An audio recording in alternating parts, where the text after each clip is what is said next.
ಮತ್ತು ಶಕುನ ಶಾಸ್ತ್ರದಲ್ಲಿ ಗಂಭೀರವಾಗಿ ಬಂದಾಗ ಅಂತಂದರೆ ಕಾಗೆ ಆಗ್ಬೋದು, ಸರ್ಪ ಆಗಿರ್ಬೋದು, ಮತ್ತು ಗೂಬೆ ಆಗಿರ್ಬೋದು, ಮತ್ತು ಬೆಕ್ಕನ್ನ ಅಡ್ಡ ಬರುವಂಥದ್ದು ಶಕುನ ಶಾಸ್ತ್ರ ಅನ್ನುವಂಥದ್ದು ಬಂದಾಗ ವಿಶೇಷವಾಗಿ ಶನಿ ಮಹಾತ್ಮನ ದೇವಸ್ಥಾನ ಮತ್ತು ತಾರೆ ಮರ ಮತ್ತು ಅತ್ತಿ ಮರ, ಅಶ್ವತ್ಥ ಕಟ್ಟೆಗಿಡ ಇವುಗಳಿಗೆ ನಾವು ನಮಸ್ಕಾರ ಮಾಡುವಂಥದ್ದು, ಪೂಜೆ ಪುನಸ್ಕಾರಗಳು ಮಾಡುವಂಥದ್ದು ಪದ್ಧತಿಗಳ ಮುಖಾಂತರವಾಗಿ ಮಾಡಬೇಕು. ಈ ಶಕುನ ಶಾಸ್ತ್ರ ಎಷ್ಟು ಮಟ್ಟಿಗೆ ನಂಬ್ತೀವಿ, ಮೂಢನಂಬಿಕೆ ಅಂದ್ಕೊಂಡು ನಂಬಿ ಮೂಢನಂಬಿಕೆ ಥರನೇ ನಾವು ದೇವಸ್ಥಾನಕ್ಕೆ ಹೋಗಿ ಒಂದು ನಮಸ್ಕಾರ ಮಾಡ್ತೀವಿ ಅಂತಂದರೆ ನಮಗೆ ಸಿದ್ಧಿ ಖಂಡಿತವಾಗ್ಲೂ ಫಲ ಸಿಗೋದಿಲ್ಲ. ನಮ್ಮ ಸಮಸ್ಯೆಗಳನ್ನ ಎದುರಿಸಲೇಬೇಕಾಗುತ್ತದೆ. ಆ ಶಕುನವನ್ನು ನಾವು ಸಂಪೂರ್ಣವಾಗಿ ಪರಿಗಣನೆಗೆ ತೆಗೆದುಕೊಂಡು ಏನಕ್ಕೆ ಅಡಚಣೆಗಳಾಗ್ತಾ ಇದೆ ಅಂತಂದ್ಬಿಟ್ಟು ಶನಿ ಮಹಾತ್ಮನ ದೇವಸ್ಥಾನಕ್ಕೆ ಸಂಪೂರ್ಣವಾಗಿ ಮನಸ ವಾಚ ಪಂಚೇಂದ್ರಿಯಗಳನ್ನು ಹಿಡಿತದಲ್ಲಿಟ್ಕೊಂಡು ಭಗವಂತನಿಗೆ ಅರ್ಪಿಸಿದಾಗ ನಮಗೆ ಇರುವಂತಹ ಸರ್ವೇ ಸಾಮಾನ್ಯವಾಗಿ ಅಡಚಣೆಗಳನ್ನು ಸಂಪೂರ್ಣವಾಗಿ ತಡೆದಿಟ್ಕೋಬಹುದು, ಪರಿಹಾರ ಮಾರ್ಗನೂ ಕೂಡ ಕಂಡಿಡ್ಕೋಬಹುದು.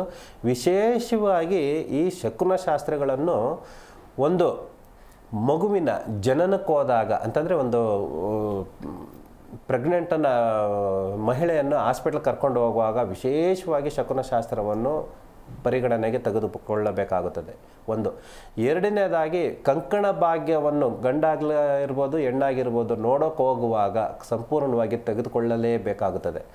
ಮತ್ತು ಮನೆ ಜಮೀನು ಅಂದರೆ ಜಮೀನು ಬೇರೆ, ಮನೆ ವಾಸ್ತುವಿಗೆ ಸಂಬಂಧಪಡುವಂಥದ್ದು ಒಂದು ಸೈಟ್ ತಗೊಳಕ್ಕೆ ಹೋಗ್ತಾ ಇದ್ದೀವಿ ಅಂತಂದಾಗ ಕಟ್ಟಡವನ್ನು ಅಂದರೆ ಒಂದು ಕಮರ್ಷಿಯಲ್ ಬಿಸ್ನೆಸ್ಸಿಗೆ ತಗೊಳಕ್ಕೆ ಹೋಗ್ತಾ ಇದ್ದೀವಿ ಅಂತಂದಾಗ ಪರಿಗಣನೆ ಮಾಡಲೇಬೇಕಾಗುತ್ತದೆ.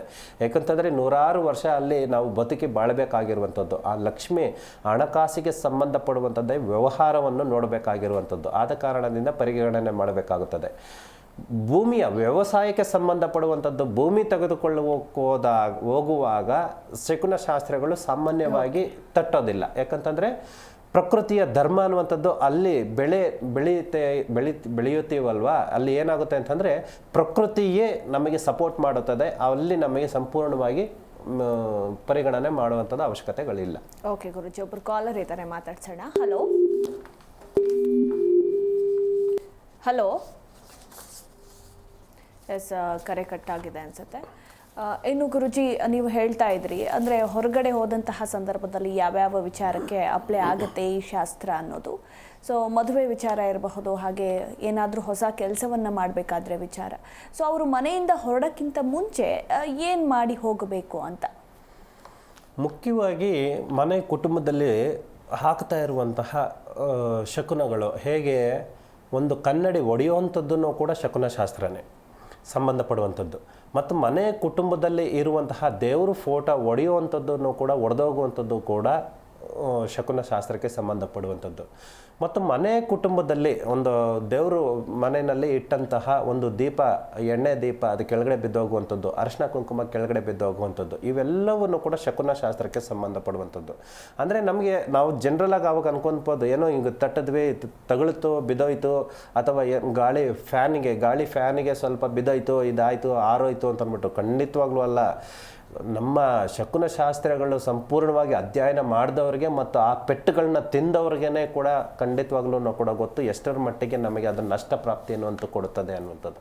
ಹೀಗಿರುವಾಗ ಸರ್ವೇ ಸಾಮಾನ್ಯವಾಗಿ ಯಾವುದೇ ರೀತಿಯ ಶಕುನ ಶಾಸ್ತ್ರಗಳು ನಮಗೆ ಅಡ್ಡ ಬಂದಾಗ, ಅಡೆತಡೆಗಳಾದಾಗ ಮುಖ್ಯವಾಗಿ ನಾವು ಉತ್ತರ ದಿಕ್ಕಿಗೆ ಮನೆಯಲ್ಲಿ ಯಾವುದೇ ಜಾಗದಲ್ಲಾಗಿರ್ಬೋದು ಉತ್ತರ ದಿಕ್ಕಿಗೆ ಮುಖ ಮಾಡಿ ಕುಳಿತುಕೊಂಡು 5 ನಿಮಿಷ ಪ್ರಾಣಾಯಾಮ ಅನ್ನುವಂಥದ್ದು ಮಾಡಬೇಕಾಗುತ್ತದೆ. ನಮ್ಮ ಜ್ಞಾನವನ್ನು ನಮ್ಮ ಹಿಡಿತದಲ್ಲಿ ಇಟ್ಕೋಬೇಕಾಗುತ್ತದೆ. ಏನು ಶಕುನ ಶಾಸ್ತ್ರಗಳಿಂದ ನಾವು ನಷ್ಟವನ್ನು ಅನುಭವಿಸ್ತಾ ಇದ್ದೇವೋ ಆ ಎಲ್ಲ ಶಕುನ ಶಾಸ್ತ್ರಗಳಿಂದ ನಮ್ಮ ಜೀವನಕ್ಕೆ, ನಮ್ಮ ಕುಟುಂಬಕ್ಕೆ ಅಡೆತಡೆಗಳಾಗಬಾರ್ದು, ಸಮಸ್ಯೆಗಳಾಗಬಾರ್ದು, ಕಷ್ಟ ಕಾರ್ಪಣ್ಯಗಳು ನಮಗೆ ಬರಬಾರ್ದು. ಭಗವಂತ ಎಲ್ಲ ನೀನೇ ನೋಡ್ಕೊಳ್ಳಪ್ಪ ಅಂದ್ಬಿಟ್ಟು ಅವನಿಗೆ ಅರ್ಪಿಸ್ಬೇಕು. ನಮ್ಮ ಜ್ಞಾನವನ್ನು ನಮ್ಮ ಮನೆ ಕುಟುಂಬದಲ್ಲಿ ಇರುವಂತಹ ಅವರ ಗುರು ಹಿರಿಯರ, ತಂದೆ ತಾಯಿಯವರಿಗೆ ಆದಂತಹ ಅಡೆತಡೆಗಳನ್ನು ಒಪ್ಪಿಸ್ಬೇಕು.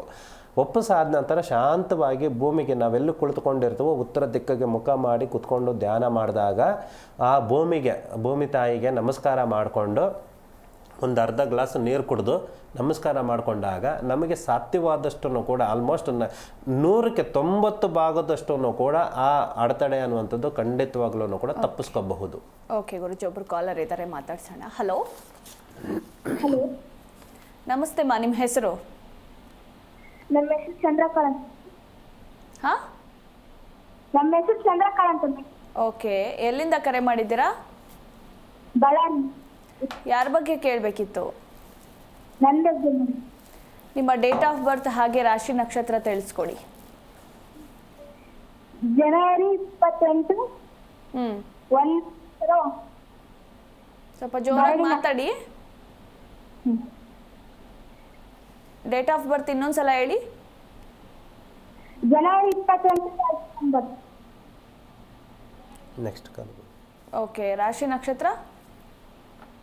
ಭರಣಿ ನಕ್ಷತ್ರ. ಮಾತಾಡಿ, ಗುರುಜಿ ಇದ್ದಾರೆ. ನಮಸ್ಕಾರ ತಾಯಿ. ನಮಸ್ಕಾರ ತಾಯಿ. ಏನಮ್ಮ ಪ್ರಶ್ನೆ? ಏನಮ್ಮ, ಏನು ಕೇಳಬೇಕಾಯ್ತು?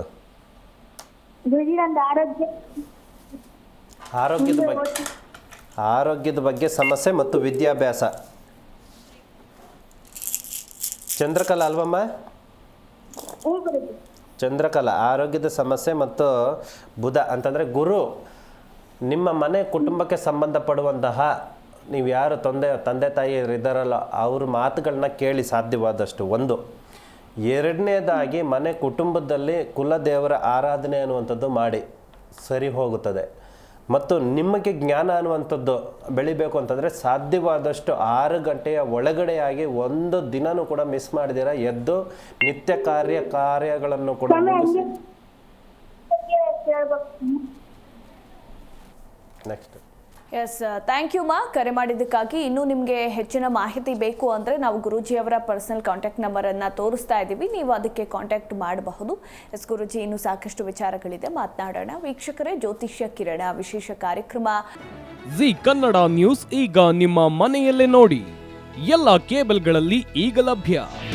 ನಿಮ್ಮ ನೆಚ್ಚಿನ ಜಿ ಕನ್ನಡ ನ್ಯೂಸ್ ಈಗ ಸನ್ ಡೈರೆಕ್ಟ್ ನಲ್ಲಿ number 292, Tata play number 1664, Jio TV number 1334, NXT digital number 30, in cable number 30, city networks 51, U digital number 162, GTPL number 17, Rockline telecommunications number 42, Shri Basaveshwara cable number 168, rural cable network 60, Vinayaka digital 57, Abhishek cable 821, city channel 53, Siddeshwara cable network 57, V4 digital Infotech 628, Surya digital networks 53, Gajanan digital number 836, Malnad infotech private limited number